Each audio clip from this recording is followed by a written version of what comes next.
Welcome back to part 2 of this 2-part series where I interview Marc Rivera, who is on my team.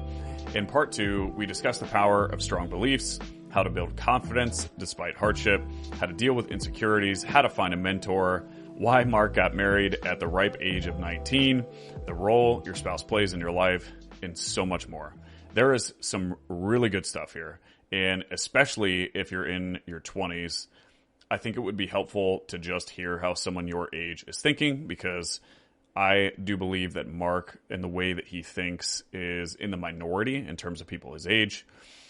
Or to the contrary, if you're not in your 20s, but you're a business owner, we actually talk about how a business owner could find someone like Marc, who I think would add tremendous value to anyone's business. So I hope you all enjoy. You just said 2 things that I think, again, are subconscious for you, but I want to double click into for a second. The first, you talked about your beliefs. And Tony Robbins talks a lot about how there are 3 things that impact our feelings and therefore our actions the most. The first is our physiology, right? So our physical body. The second is what we believe. And then the third is our language, how we talk to ourselves. Mm-hmm. So you kind of alluded to this, having this belief system that enables you to take action without fear, essentially, which is the opposite. Can you talk about, like, what is that belief system? If you had to go down deep, what are some of your core beliefs that enable you to take action without having this big fear of what might happen? Or, like, are there things that you're saying to yourself over and over that help instill those beliefs? Are there certain things that growing up your dad said to you that instilled a certain belief? But what would you say are those core beliefs that help you, that for the audience, somebody might be able to pick up on, like, ooh, that's not a belief that I currently have, but I wonder if I adapted it, if that might help? Probably from, like, an insecurity thing, the underdog mentality. Okay. Of, like, okay, like, being, like, skinny and wanting to work out to be big. Then constantly, oh, you're kind of skinny. Oh, I'm not big enough. Let me go ahead and do this. Let me get bigger. Let me get bigger. Let me get stronger. Oh, you don't look strong. Oh, I'm not. Let's go ahead and see how many. I bet you can't do as many pull-ups. Let's arm wrestle. Let's grapple. Let's do all this. So I think, I don't know, there's just this natural in me to, like, when I feel like someone's doubting me, or when I say, oh, you can't do that, and I'm like, really? Like, I think I almost see it as a challenge. Like, yes, I can. And so I think maybe that, I don't know where that honestly that came from. I don't know. I just feel like maybe that's something I have to kind of think about. I'm sure it probably came from the insecurity of, like, something, and always having that underdog mentality. Like, I thrive in that, and I love that. I love it when there's doubt. And so you can't do that, or you know, you're not able. I'm like, oh, yeah? Well, watch this. I don't believe in a system that says this is the way and you can't do it away. You have to do this way. I believe everybody has an opportunity to create whatever lifestyle they have. And I think, like, with social media and with movies and actors, like, they're, like, viewed as some kind of pinnacle of like, society. That's, like, the way that it's built. And I refuse to, like, think, like, I think it's so easy. Like, when I hear idols, oh, you're my idol, like, that's weird to me.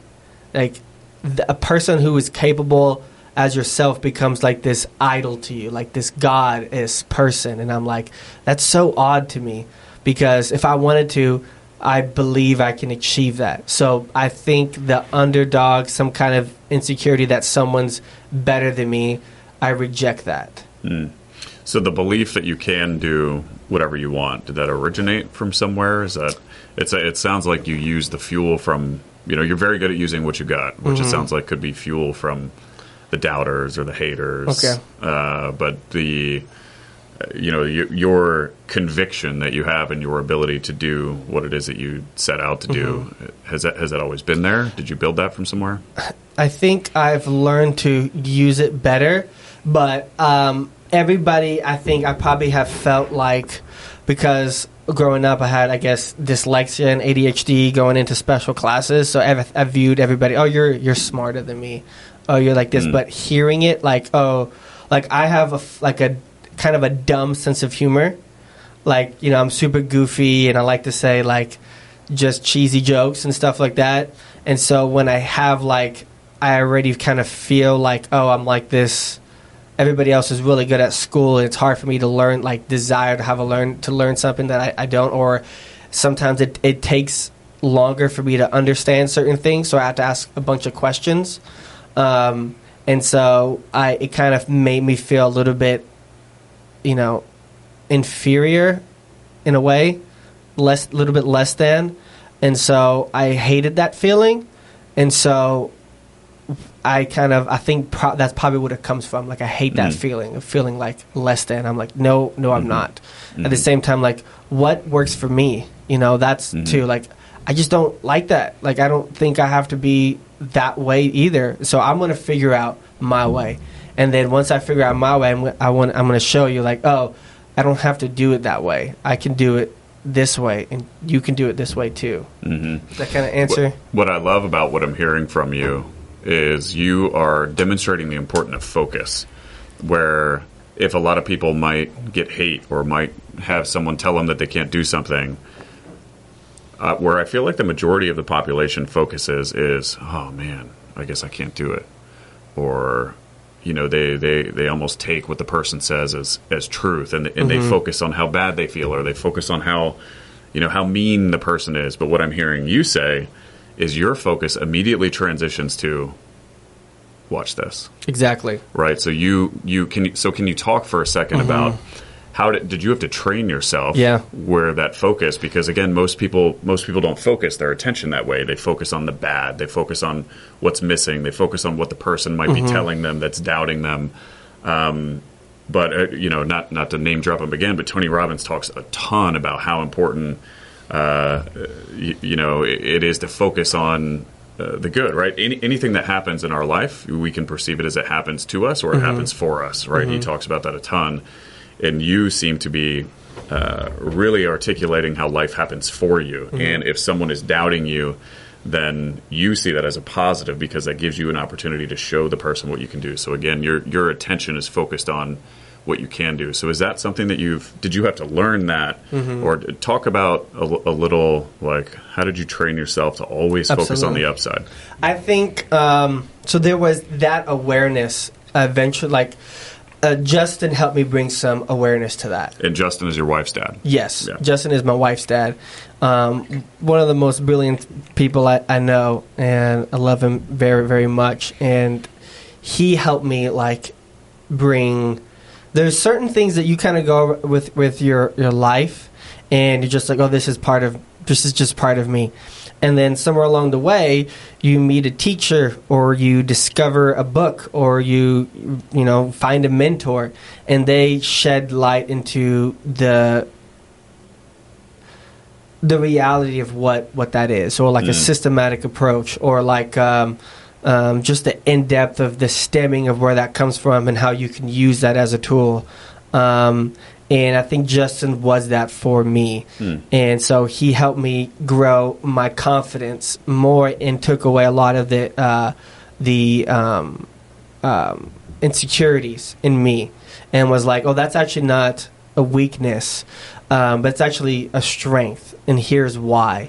And so I think sometimes some insecurities that you may have that make you who you are, sometimes you need to shed light into it and not view them as an insecurity, but use it as an opportunity to, okay, well, what is the solution here? If this is something I struggle with, or this is something that I am insecure about because it makes me feel less than, because it's harder for me, well, what's the solution?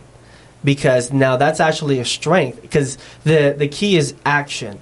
And so now I can say, okay, I'm insecure about this. Why? Okay, well, you have everything in front of you in this day and age. You can fix it, or you can strengthen it. So now I'm like, okay, if I'm insecure in the way that I'm speaking, and then I now have the awareness, oh, okay, well, let me look up, let me research, how do I communicate better? And then go do that. Or If I'm struggling with communicating with, like, people are getting on my nerves, or I can't control myself and I'm always reacting with my emotions. And that was one of the first things he taught me was becoming a master of your emotions. Not letting other people dictate the way you react, but you react. Like, you choose the way you react. And so that was one of the biggest things for me, was learning that. And I think that kind of channeled into everything of, like, if anything that I'm struggling with, I just go research it. Like, he showed me that, because that's what he did. You know, he reads a lot of books and he reads a lot of stuff like that, and took a lot of course, kind of a lot like you. You know, you read a lot of books, you paid for a lot of programs and stuff, and learned from a lot of people.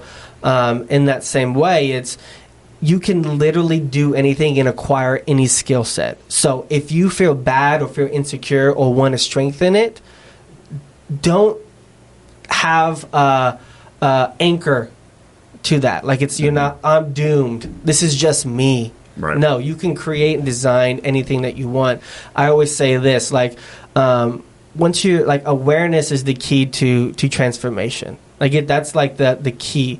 And so when you're aware of something, now you're presented with two options.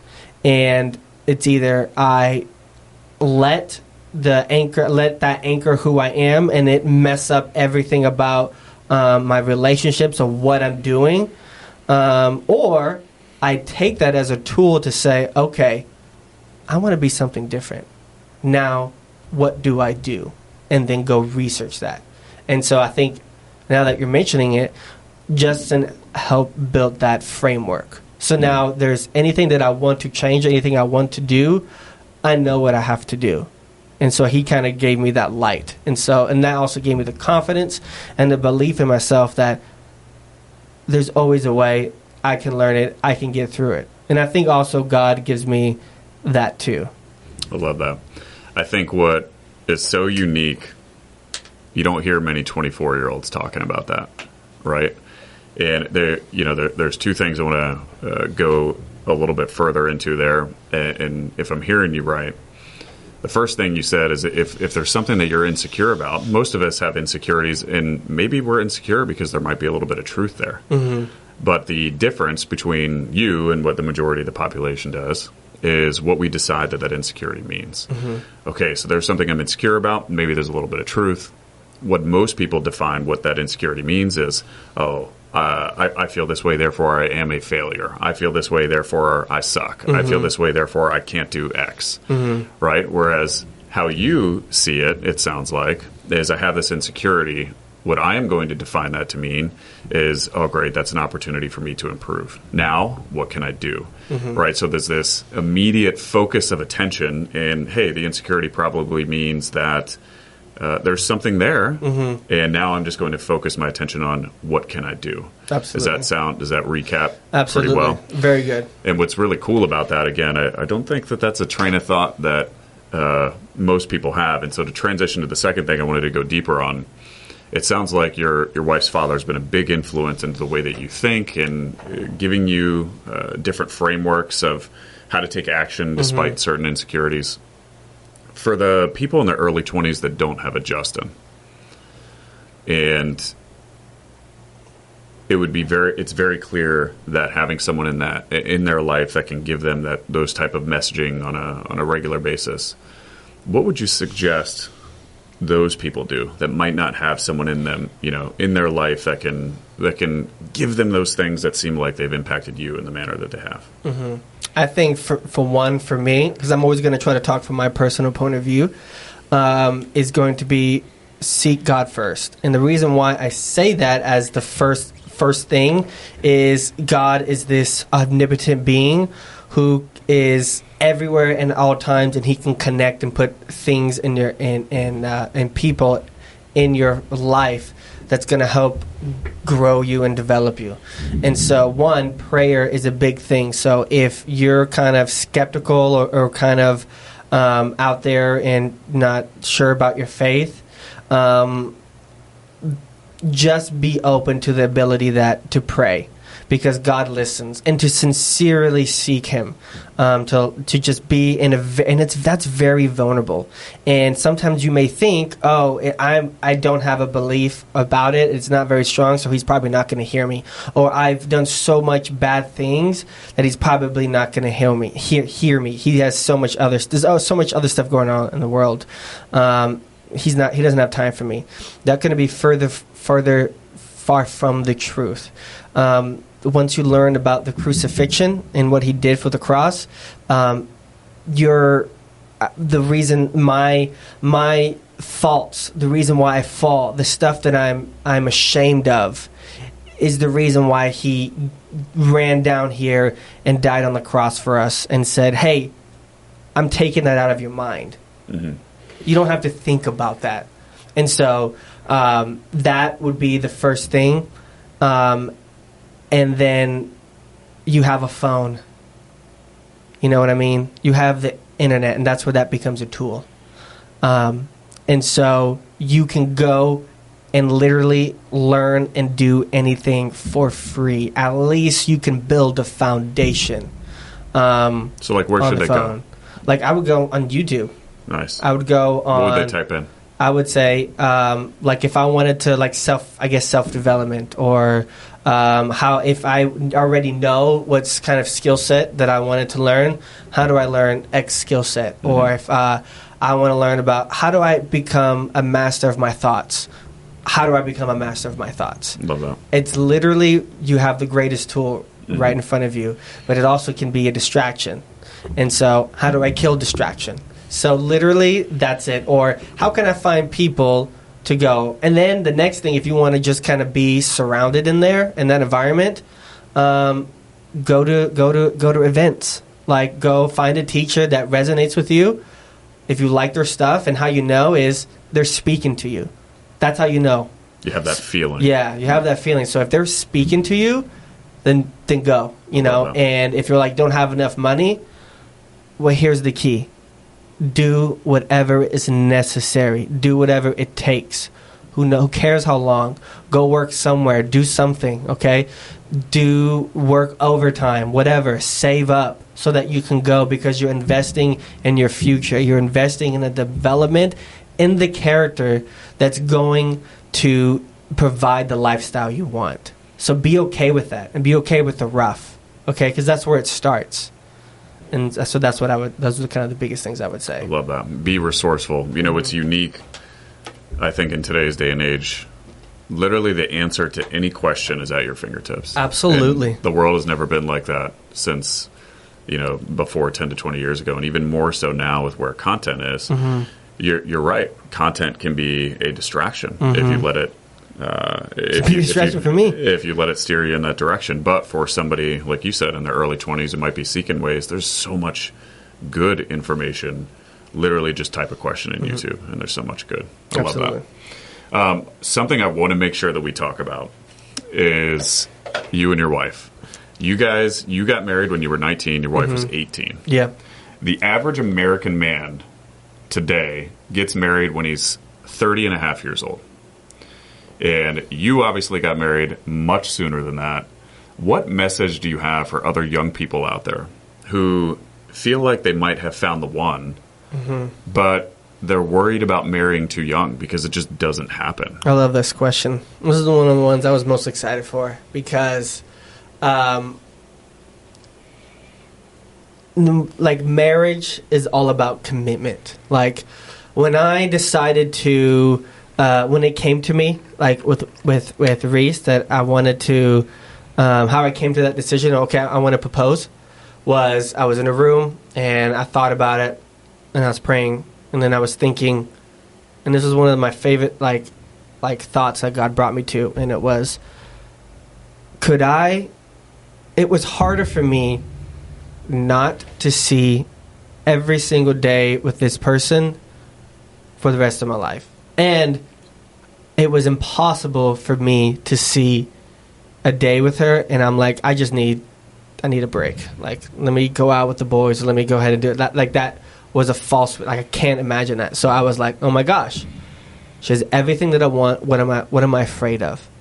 And so I want to commit myself to you. So I'd say if you're having the desire of marriage but you're scared, then the only thing that you're scared of is commitment. Like commitment. And it's the things that you learn from marriage is so fruitful. You know, you learn to how to become selfless, and you actually develop a better version of yourself, because that affects the way you communicate it with other people. Because now, like what my wife has taught me was that I need to put her first before me. Now I try to look to see how I can put other people first before me. I need to adjust how I communicate with her. Now I need to adjust the way I communicate with other people. So there's this sense of great, like, confidence knowing that I don't ever have to worry about my wife. Like, I'm so confident in her. And she's the same way about me. Like, there is, like, people say, like, I don't understand being with my wife, how, like, to be afraid. Like, that is such one of my favorite things about us is, like, I don't care who she's talking to. I don't care where she is. I know for a fact we and her are committed to each other. And I think it's better, based on my experience, to get married young, just personally, because you're literally experiencing life together, and you're learning and you're growing together. And so if you can do that young, with the understanding that I'm committed to you. It's not a feeling. That's what I learned. Love is not a feeling. Marriage is not a feeling.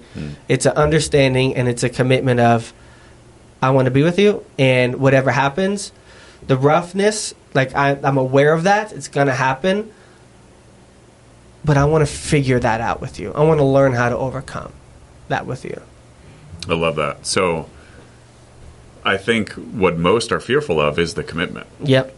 Because it's scary to commit. What if it's not the right person? What if rough patches have? What if there's someone else out there for me? Mm-hmm. How did you navigate all of those thoughts? Because you made the decision to marry her very, very earlier in your life. There could be there's literally 6 billion plus people out there in the world. How did you navigate with that potential, or how did you commit with such conviction? Yeah, so this is good. We talked about this too a little bit before. At first, I was like, it came from what I was taught, growing up, and which was, there's a lot of fish in the sea. First, what you want to do is you go and taste the waters and explore and find out what you like, what's good, and then once you're settled down, you get married. And to me, that's so backwards and wrong. It's like I'm just going around and using people and getting a taste of if this is what I like. And now I develop a sense of like,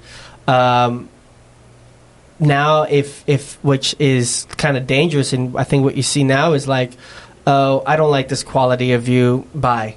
Mm-hmm. You're not kind of doing like how the other person was. I like that. Bye. And so there's no relationship. There's no commitment. There's no overcoming. And it's just all physical. And it's not like more than that. And so for me, that's how I had it. I'm like, I need to taste the water. So I was actually afraid when I first met my wife, because when I was hanging out with her, I kind of realized like, oh, I'm probably going to be like, the reality of being with her for a long time felt real. More real than when I was with other people. And you're like, so other people's like, oh, like, you don't, like, I want to date you for as long as I can. But for some reason with her, it just felt like, oh my gosh, this is like, I know I'm probably going to be with you for a long time. I don't know if I want that right now. So for me, what made the change was I wasn't the greatest. Because of that mindset, I'm like, I don't want to settle down. Like, I mean, like, I don't want to put like full commitment on it, but I like hanging out with you, and you're like the greatest friend ever. But for me, she set it straight for me, and she was like, hey, here's a letter. you know that I like you, but you're treating me more like it. She would take me to, like... Here's a letter. Like, she wrote you a letter? She wrote me a letter. Okay. Multiple times. Like, for example, like, we were friends. I know she likes me, but yet she's taking me home to school. And she's taking me to places and stuff like that. So, like, that would be... Like, I'm, like, just abusing her relationship. And at one point, I'm like, oh, my gosh. She gave me the letter, and if you don't change, then, bye. Like, I'm not going to put myself through this. So she had such a good character. Like, my wife is like, I'm going to be there, but as you keep abusing me, like, not abusing me. I'm not, like, physically or like, yelling at her or swearing at her or anything like that. Just relationally. Relationally, like, I deserve better as just a basic.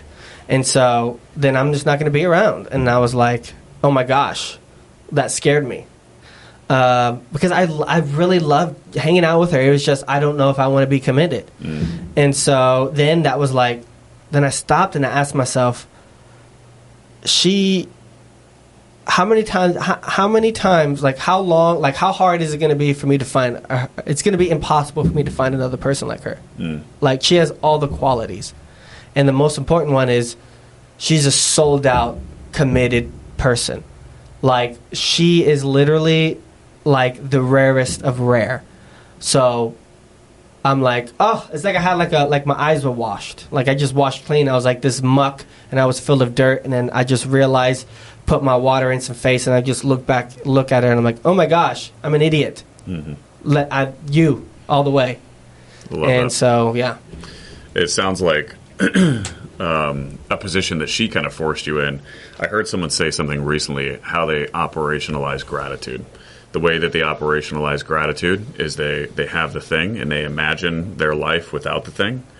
And then they think, okay, no, I actually have that now. And it's kind of like she forced you into that position, which then made you have immense gratitude for where you were. What role has Reese played into the man that you are today? Everything. Literally everything. That, like, literally the man I am today, it's everything to do with her. Like, I always tell her this, that God used her to bring me to him. And that's the greatest thing that she's ever, like, given to me. And she is so good. Like, I told her this, like, the first time I've experienced, like, this, like unconditional love from someone where I was just, could have been better. Like, I could have treated you better. I could have been this person from the start, was from her. And I'm like, she's just so good. And I know I'm probably making myself sound super terrible and extreme, but I'm an extreme. Like, she deserved way better than I was. Like, she deserved a fully committed person. And so she just literally everything about who I am today is because of her. I would have been completely different. And for some context for those that are listening to kind of Marc's superficial or comments on the surface, Marc is a very good human, and what he's saying, he's very hard on himself. And so when he's saying, like, oh, I should have been better for her, I think that articulates how giving that you really are. And when you are not giving your all to someone, I don't. Marc doesn't have a background of, like, doing drugs or being in jail or all this stuff. So first, I want to make sure to add that context on some of the words, because to his point, he's not as, quote, bad as maybe he's making it out to seem. Marc, you one thing I've told you before, and I tell you this probably on the regular. One reason why I think we mesh together well, and why I'm very grateful to have you in the business, is because I feel like the value that you espouse the most is relentless growth. And that so correlates with what's important to me. I think it's a personal value that I have, which is why it's now a value in the company. For business owners out there like me, and they're looking for people like you on their team, how does someone find someone like you that has this innate value of relentless growth, constantly in pursuit of growth? What advice would you give to a business owner who wants to find someone that has that value? Yeah, that's a good question. I don't know how you, in terms of like find someone, I don't know, because I wasn't in search of someone, but in terms of like what to look for, I think that's a great question. I would think that it would have to be with your ability to ask the right questions of what do you desire, and some of them may not be upfront questions, but depending on how they respond, they would uncover some truth to the way they think. Can you give us an example? That's a good question. I have to think about that. And the reason why I wanted to address this is because what's common in an interview setting, I've interviewed, for some context for the audience, I had a 14-year background at a Fortune 30 company, have interviewed hundreds and hundreds of people. And a lot of people will answer interview questions the way that you think they want you to answer them. Absolutely. And so what is the right question to uncover that someone truly has this value of relentless growth? Mm-hmm. I think you need to really know the person. You know what I mean? Like, if you intend to hire someone, they're going to try to give you your best. You know what I mean? So I think probably asking questions about them, like, that unveil their personality. And I know you asked like what type. One was like, where do you see yourself? I know that's a classic one, but like, put away, what you working for this company does, but like, what is your dream? Like, what is your outcome? Like, what is your desire? I think understanding their wants and their needs is going to help. It's kind of like with sales, it's uncovering the motivation. What's the motivation? And so asking those questions that help understand, because then you're going to know, one, you're going to know if what you have can provide for their dream. Two, then you also know, where to navigate that. So I think trying to know them. I think kind of maybe like interviews kind of just ask the surface level questions, like you said, like just because you have to answer these questions, but make them feel comfortable by asking them like, hey, like I know you want to work here, but like, what do you want? Like, what is like your dream? Like, what's your outlook? Love it. What have you done? What do you struggle with? Mm-hmm. Good. What's the best piece of advice you've ever received? I don't even know, man. I was trying to think about this. I think it's like I said. I know. I'll probably sound annoying. I'll try to break it up in two, but I know I'll probably sound annoying and super religious. Just one. You can only give one. One. Seek the Lord with all your heart. That's it. Good. Thank you. Last question here as we wrap up. What's a question that I didn't ask that you wish I would have asked? Oh, my gosh. Dude, you do such good job of questions, man. Like, I think that's your skill set, and it's so hard. I mean, we kind of talked about everything. I don't think there was a question. I really was trying to think about it. Like, I don't know. Easy enough? Easy, yeah. Good deal, man. Well, I can't thank you enough being the first guest. I love the fact that you're here. And again, Marc's been working from Dallas-Fort Worth. This was he came in a couple days ago. It was the first time we actually met in person. But I'm so grateful that you're here. I appreciate your time to kind of give the audience a look inside that brain of yours. And, I am crazy excited about what's ahead for you. Mm-hmm. You got a bright future. I don't meet many people that talk and think the way that you do, much less many early 20-year-olds. Uh-huh. And I'm thrilled for you, and I appreciate you. Mm-hmm. And thanks for being here.